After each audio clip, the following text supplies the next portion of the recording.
సుమన్ టీవీలో మీ business promotions కోసం ఈ కింది నెంబర్ను సంప్రదించగలరు.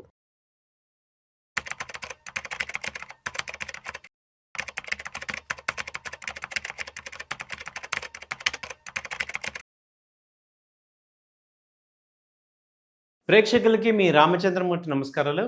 ఇవాళ ఈ వీడియోలో మనం 2025-26లో దాదాపు 25 లక్షల ఈవీ విక్రయాలు జరిగాయి అని ఫాడా వెల్లడించింది.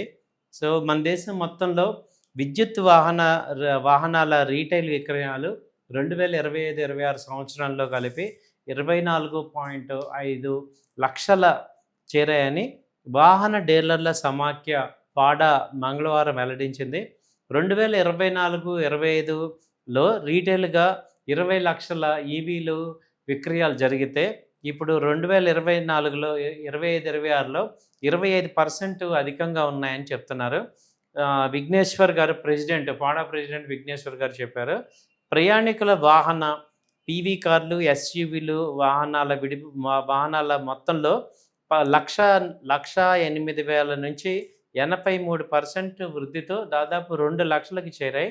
టాటా మోటార్స్ వెహికల్సే 79,000 వాహనాలను విక్రయించి అగ్రస్థానంలో ఉంది.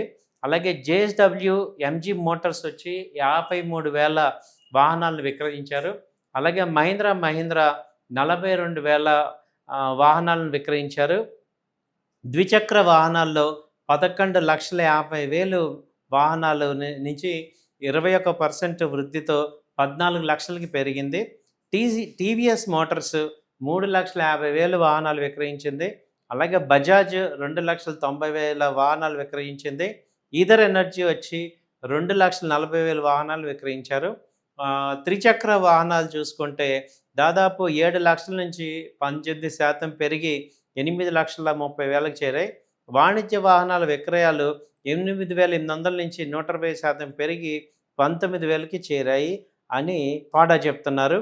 సో దీన్ని బట్టి మనకి ఈ లాస్ట్ 2 మంత్స్ 3 మంత్స్లో కూడా జరిగినది చూసుకుంటే ఒక రకంగా అందరూ కూడా ఇప్పుడు 2026-27లో అయితే దాదాపు 50% విద్యుత్ వాహనాల వైపు మొగ్గు చూపుతున్నారు అంటంలో సందేహం లేదు. ఎందుకంటే 25 లక్షల వాహనాలు లాస్ట్ 25-26లో అయినప్పుడు ఇప్పుడు 26-27లో వచ్చేసి 50 లక్షల వాహనాలు అయ్యే ఛాన్సెస్ ఉంది.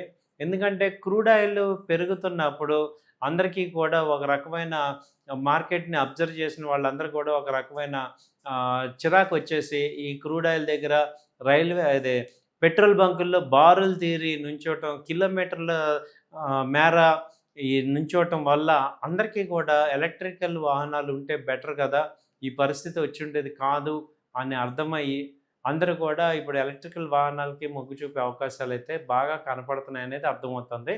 సో ఇదండి ఈ వీడియోలో మీకు ఏంటంటే ఎలక్ట్రికల్ వాహనాల వల్ల ఇంకా చాలా బెనిఫిట్స్ ఉన్నాయి అనేది మనకి అర్థమవుతున్నాయి. అలాగే గవర్నమెంట్ కూడా పెద్ద ఎత్తున ఛార్జింగ్ స్టేషన్లు జరుగుతుంది.